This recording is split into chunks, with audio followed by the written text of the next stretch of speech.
Hey everybody, Hunter Fisher, Trapper, Trader, Guide, Scout, and Interpreter, and just a country cook, Steve Hall, here in Nashville, Tennessee, along with pretty Miss Sheila running that camera. Hi, Sheila. Hi. Sheila just gave me a new haircut. Kind of hides that Suez and Panama canals that us Halls have up in this area. But it looks pretty good. Thanks, Sheila. You're welcome. You did terrific. Today we're going to do a 3-meat hamburger. And I don't mean 3 patties. I mean beef, pork, and whatever you want to make the third one. I'm going to make it lamb because I love lamb chops. I'm kind of like Hannibal Lecter. Lamb chops, extra rare. I love that flavor. Now, when you make like a burgoo, and we have a recipe like that on our channel out of Kentucky, they use 3 kinds of meat in that stew. And in the old days, they used to use like venison and rabbit and squirrel, and they cooked it all together with the vegetables. And the combination of those flavors makes that delicious. So we're going to make that combo of these 3 different meats in a bowl with some spices and a few other things and get a complete different flavor than a regular hamburger.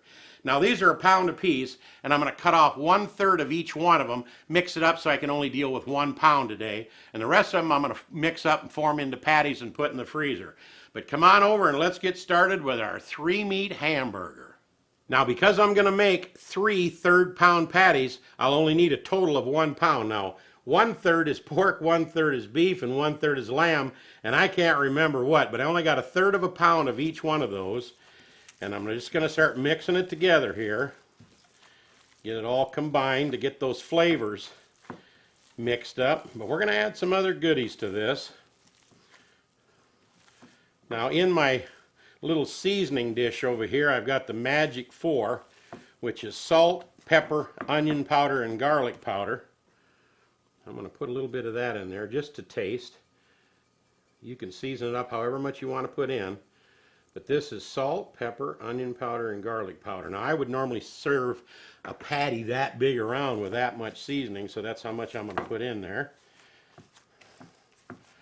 Keep folding it, try to mix this as much as we can, because every bite that we take we want to taste all 3 of those meats. No matter what it tastes like, we're going to figure that out. Now that I got it kind of mashed out flat again, now when I finally make the sandwich, I'm going to serve it with some real nice thin sliced red onions. So I had a few of those left and I diced them up super, super, super fine. There's some more meat for you. Uh-oh. Did it fly over there? Yes. Thank you. I'm glad you said something because I'd have got back in editing and thought, where in the world? But I'm going to put in, maybe about a tablespoon, and I'll bet an onion flew out there too, didn't it? Sure he did. Of real fine diced red onions. We're going to mix. Another one? Right here. Over here? Here. There he is. He's hiding. See, my little director over there, she's keeping an eye on me to make sure that I don't fling stuff from one end of the counter to the other here. This is getting mixed up pretty good. Now again, we're going to mash this out. Every time I add an ingredient, I like to kind of smash the meat out so I can figure out how much I'm putting in there. We're going to give this just a little dusting, a little bit of oregano. Boy, golly, that smells so good in there. And I use this Spice Islands brand. They don't endorse this or nothing, but I really like their product. So I'm going to put in just about 1/4 teaspoon. That's up to you how much you want to put in, but not very much, just enough to give it that very unique flavor. Then I'm going to move this. Where's my other little cutting board, Sheila? I hate to get this one. Let me move this to a cutting board. All right, you'll notice this little cutting board magically appeared here. Thank you, Sheila. You're welcome. She went and got it for me. So what I'm going to do here is I'm going to kind of try to pinch this up into like a loaf, and then I want to divide it kind of with my finger in thirds. So I can take it out 1/3 at a time. And I got some wax paper here. I'm going to form these on wax paper, and now I'm going to go ahead and get my hands involved in this. I'm going to form this on wax paper into a shape that's going to go on this bread right here. Plus, I'm going to modify this bread by cutting the ends off. Just kind of square it up like this. Then I'm going to cut it in half. And I hate hamburger buns where the top half is 4 inches thick and the bottom half is a little thin. So we're going to cut it right down the middle like they should at the factory. But I'm going to prep 3 of these like this, and then we're going to do something with them too. But first of all, I want to kind of get this into a patty, a 1/3 pound patty here. Just about the size of this bun right here. Does that make good sense? All right. And I'm putting it on wax paper because I don't want to try to form it on the thing and try to get it up off the board where I can just flip it over. I'm going to start my griddle here. Let me get another one going with my wax paper. Another 1/3. That looks like that needs to stay over there. And I'll get 3 of these formed up so I can flop them on the griddle. Now, somebody asked me about this griddle. It's a Rival griddle. I think that's the brand. I think that's just whatever Walmart sells. I don't use any fancy schmancy cooking stuff. Nobody sponsors us. I just buy whatever will cook stuff off the shelf. That's from Walmart.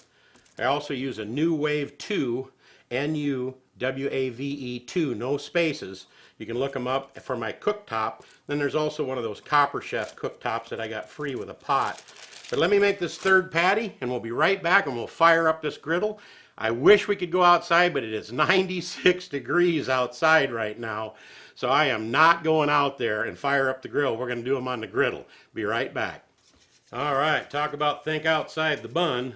This is not bun shaped, but it is sub-style roll shape. I'm going to give this griddle a little spray. And then you can just flop them over like that and peel this right off, and that way you don't have to worry about them sticking to your cutting board or any of that stuff. I like to do it that way. It just peels right off, and there we go. Can you see that, Sheila? I can. Am I doing good? I'm very good. Oop, got one piece of plastic underneath there, but that's all right. Now, You can straighten that one out. okay, I was just going to do that. Little frog. I like things straight. I see that. I see that. Uniform. All right, sounds good. I'm going to get this just cooked enough to where I can get a flipper under it and get a little brownness on top. There we go. And then I can mash without my flipper sticking to the meat. There we go. I could let them go a lot longer on one side first, but I kind of like to mash them out. And I know you're not supposed to smash burgers, but that's what we do here at Cooking with Shotgun Red. We smash all of the burgers. Now, while these are cooking here, I'm going to make a little sauce to put on there. There's a little onion or something right there. Oh, yep, whoop, whoop, okay. Little onion. Let me run it down the little onion hole there. There it went. Does that look better? You see anything else? Here's one over here too. We always try to come up with just a perfect looking shot. Is that better there? That's better. Anything uneven? No, you're doing good right now. All right. Well, let's move the camera back over here and show them the sauce that we're going to put on top of these. Now, here's a sauce you can use on a lot of stuff, even your regular hamburgers that you just use beef.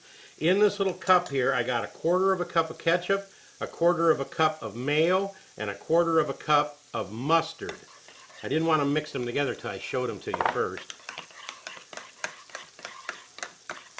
Those 3 items. Oh, it gets better. Hang on. Then we're going to put in 2 tablespoons of honey. Now you can restrict it to 1, but I like 2 tablespoons of honey in there. Wait till you try this sauce on your burgers. You're going to absolutely love it. Equal parts mayonnaise, mustard, and ketchup. No matter how big the batch is, I just happen to use 1/4 cup of each one. And with that 1/4 cup of each one, I like to put in 2 tablespoons of raw clover honey or whatever you can find in your area. We'll get this all mixed up. I should get a tasting spoon so bad I want to stick that in my mouth, but I'll wait. Anyway, there we go. It's all mixed up. We're going to set this aside. And then, this is a mixture that I made. Let me get my little brush right here. This is a mixture that I made of about 1/2 stick of butter, maybe 1/3 of a stick of butter, about a tablespoon or so of olive oil, and some, I would guess about a teaspoon of minced garlic. And that's what I'm going to put on the bottom of these buns right here. And these are going on the griddle. Do you see a pattern here? Because every time we get to doing burgers, it ends up with this butter, garlic, and whatever else I said was in there. What else did I say was in there, Sheila? Olive? To brown. Yeah, that's right. Olive oil. I couldn't think of it. Just every now and then I get locked up here. You can't think what I'm trying to think. All right. I can hear them sizzling pretty good. Let me turn these burgers here for a second. I don't. Is this on camera or no? Not much. All right. Well, I got them turned anyway, and I'm grilling the buns over here. And once I get these buns grilled and these burgers just about done, we'll be right back. Let me butter up some more here. Am I buttering you up, Sheila? Yes, you are. You know, I got to tell you, Sheila comes up with some of the darndest stuff. She says, I know provolone cheese is round and it fits on a hamburger. How come they don't make hamburger slices like your pepper jack and your Swiss that are round that will go on a hamburger instead of hanging off the corners?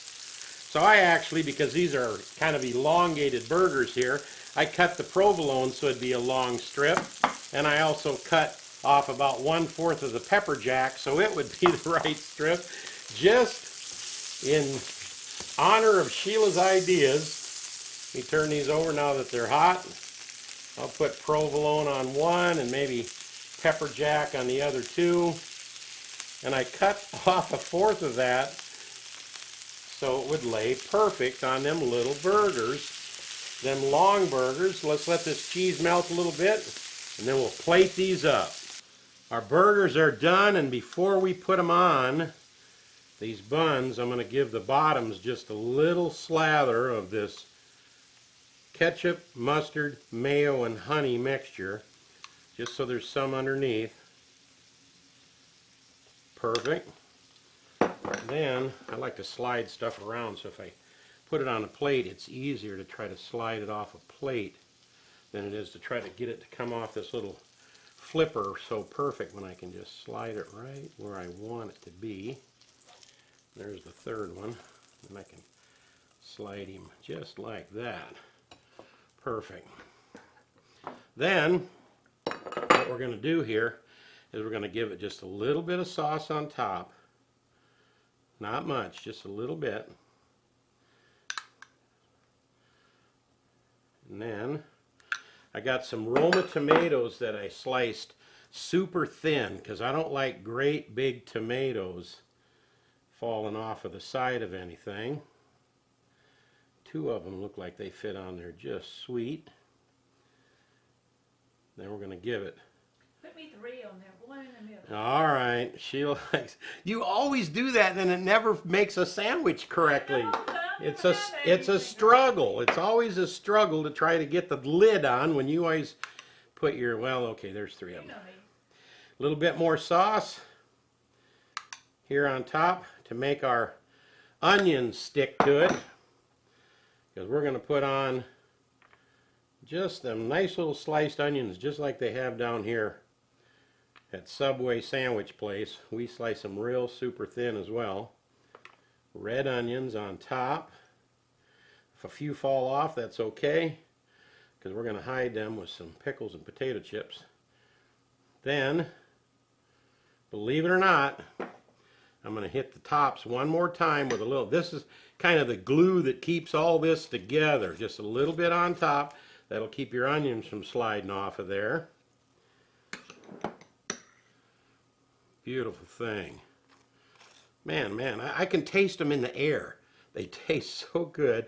You notice I grilled up our little, I guess, roll styles, or sub-shaped rolls here, sub-sandwich shaped rolls, and smeared them with garlic and butter and olive oil.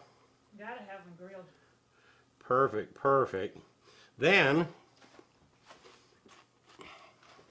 I got some barbecue potato chips to go around the edge of this. To go with it. And then just for fun, I had Sheila grab my little jar, and I don't share these with everybody.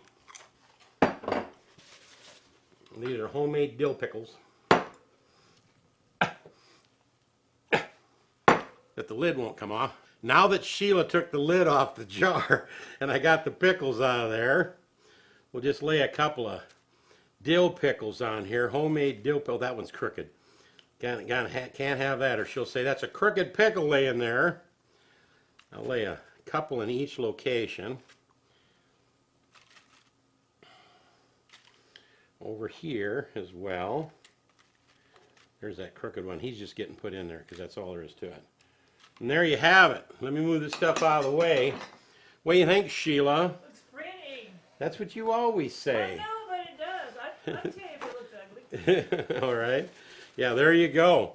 I'm going to slice these up and take a bite. All right. Sheila always has me cut her sandwiches corner to corner.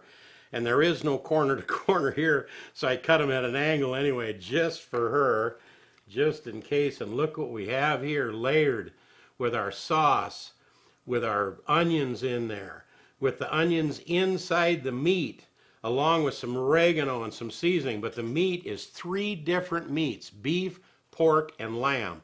Let's give this a taste. This looks so delicious. Let me give you my verdict here.